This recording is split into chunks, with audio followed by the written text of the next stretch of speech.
একজন মহিলা দর্শনের রেট 10 লাখ টাকা ঠিক করেছে, কি বলবেন? 10 লাখ কেন, 10 কোটিতেও কোনো মহিলার বিচার হয় না।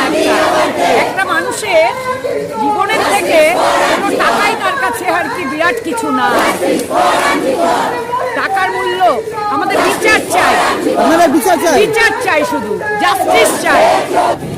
আজকে 3 সপ্তাহ পেরিয়ে গেল, দর্শনের কোনো এখনো সুষ্ঠু বিচার কিছু হলো না। আপনাদের মনে হয় যে এখনো বিচার হবে এরপরেও? দেখুন, বিচার তো হতেই হবে, যার জন্যই তো উই ওয়ান্ট জাস্টিস। আমরা দমদম বৈদ্যনাথ ইনস্টিটিউশন থেকে আমাদের যত প্রাক্তন ছাত্র সবাই আমরা নেমেছি এই আন্দোলনে, এবং আপনারা দেখতেই পাচ্ছেন বহু বড় মিছিল আমরা এই দমদম ক্যান্টনমেন্টের মুখে আমরা এগিয়ে চলেছি মানুষকে সচেতন করার জন্য যে যেটা হয়েছে সেটা আগামী দিনে যেন এরকম ঘটনা না ঘটে, এবং যারা দোষী তারা যেন শাস্তি পায়, তার জন্য আমাদের এই প্রচেষ্টা সর্বক্ষণ জারি থাকবে। এবং আমরা চাইব যে সিবিআই যেন এই তদন্তটাকে অতি শীঘ্রই শেষ করে, কেন সিবিআইয়ের রেকর্ডে এখনও পর্যন্ত আছে যা তদন্ত তারা শুরু করে সে তদন্ত আজ অবধি শেষ হয় না, এবং তারা 50 দিনের একটা সময় চেয়েছে, যেটার একটা প্রি প্ল্যান যে যাতে 50 দিনের পরে আমাদের দুর্গা উৎসব চলে আসবে, বাঙালিদের শ্রেষ্ঠ উৎসব, যেটা নিয়ে আমরা উন্মাদনায় থাকি, এবং সেই উন্মাদনায় যাতে আমাদের এই উই ওয়ান জাস্টিসটা যেন ধামাচাপা পড়ে যায় তারই এক পরিকল্পনা চলছে। সেটা আগামী দিনে আমরা এটা হতে দেব।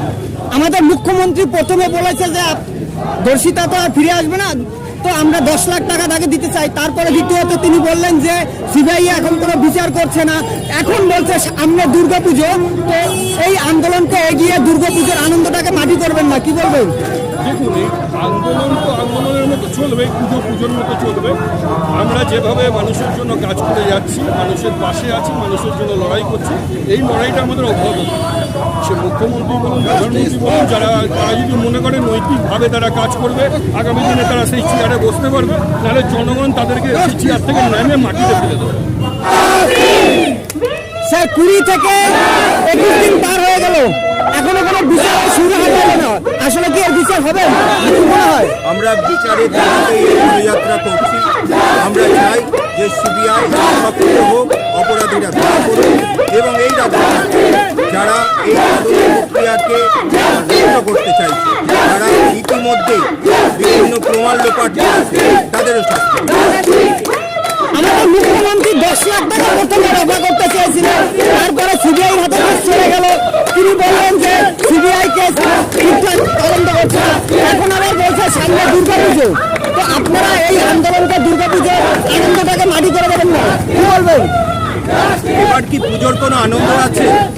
বাংলার আমার বোন, একজন চিকিৎসক বোন, তার এইভাবে মৃত্যু হলো, তাকে ধর্ষণ করে খারাপ লোক তাকে তার কর্মক্ষেত্রে ধর্ষণ করে তাকে পতিত করলো। এরকম জায়গায় বাংলার মানুষের মনে আনন্দ নেই। এবারে দুর্গাপুজো অন্যবারের ছিল, আমরা চাই আগে বিচার। যদি বোনের বিচার হয়, বাংলার মেয়ের বিচার হয়, তাহলে সেটাই সবচেয়ে বড় আনন্দের। তাই বাংলার মানুষ এবার পুজো আনন্দ করার বিচার চাইছে। আরজি করে মাতাকে ধরতে হবে, তাকে মাথা